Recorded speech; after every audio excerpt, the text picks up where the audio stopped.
Hello，各位網友好，我係子凡啊。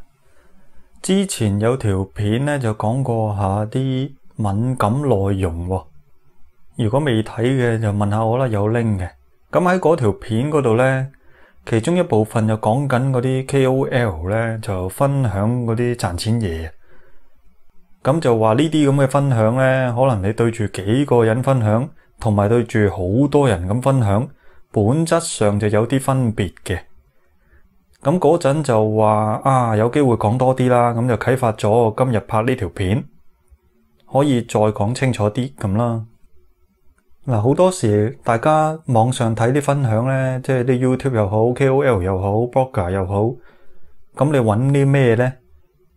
即係講緊坊間啊，好多時有呢啲即係帶你發達嘅 KOL 噶嘛，即係講明啊，帶你發達，咁亦有好多人就揾緊呢啲帶人發達嘅 KOL， 咁真係喎，好多人花好多時間就係喺網上揾咩呢？揾 number 咯，揾啲帶領自己發達嘅人咯，即係呢個就係大多數嗰啲咁嘅文化啦嚇，少數就唔講，大多數都係咁樣嘅。咁真係有呢啲帶人發達嘅人嘅咩？咁我就覺得供求啫。有需求就自然有供應噶啦，好多人都揾緊呢啲人，自然有好多供應。咁啊，想講幾個例子啦，咁又唔完全開名，不過睇得多嘅網友呢，可能都知我噏緊乜噶啦。咁例如好多年前呢，就出現過有位仁兄，咁嗰位仁兄呢，網上就點樣冒出嚟呢？一開頭就話買中石油。咁啊好犀利喎，叫人買啊，佢自己又孖展又槓桿又借信用卡咁樣，再按股，咁又寫個 Yahoo blog 咧，喺個 blog 嗰度咧講到係中石油大聯盟咁樣嘅喎，一齊投資中石油就高咁啦。本來都冇乜所謂嘅，即係好似你睇中隻股，咁啊上網分享下咁啊冇問題啊。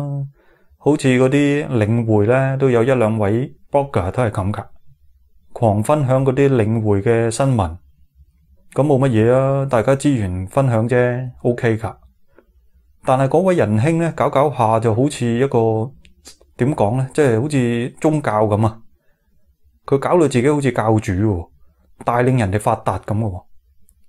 開始就我覺得咁就有少少怪咯。再之後就有啲走火入魔添。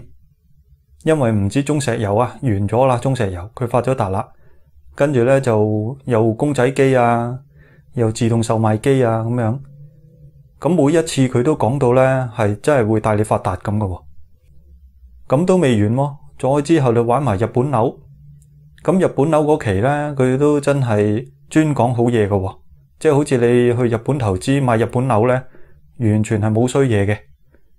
當時嗰啲論點大概係安倍經濟學啦、奧運啦，即係日本搞奧運啊嘛，2020年，跟住又話開賭場啊嘛，哇，總之講到乜都好嘅，真係冇衰嘢嘅。咁如果有人講少少衰嘢咧，佢都黑你面咁嘅喎。嗱，呢啲點解我知咧？就總之我知啦。咁之後點咧？唔知咧。大手買日本嗰啲有冇發咗達呢？留下言講下不如。如果你又有份投資啊吓，好啦，咁帶領完日本樓，又帶領啲乜呢？咁有一輪佢就帶領買加密貨幣 Bitcoin， 咁啊唔係就咁買，又買掘礦機合約啊嗰啲，講到真係好似挑戰緊啲霸權咁啊！即係買呢啲咁嘅加密貨幣，哇，有今生冇來世咁樣。咁呢啲我以前有片都講過啦，其實你買呢啲咁嘅掘礦機就好快爆機嘅。好，到而家今天嗰位仁兄去咗邊呢？我都好想知，因為我都好有興趣睇下佢啲片噶，幾有娛樂性嘅真係。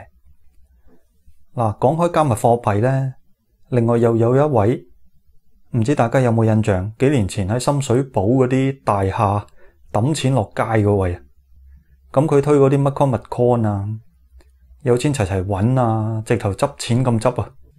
咁大家又有印象啦，又係帶領人發達嗰隻。咁另外 YouTube 都有好多紅人噶，其中一位就乜乜哥啦吓。阿乜乜哥成日都講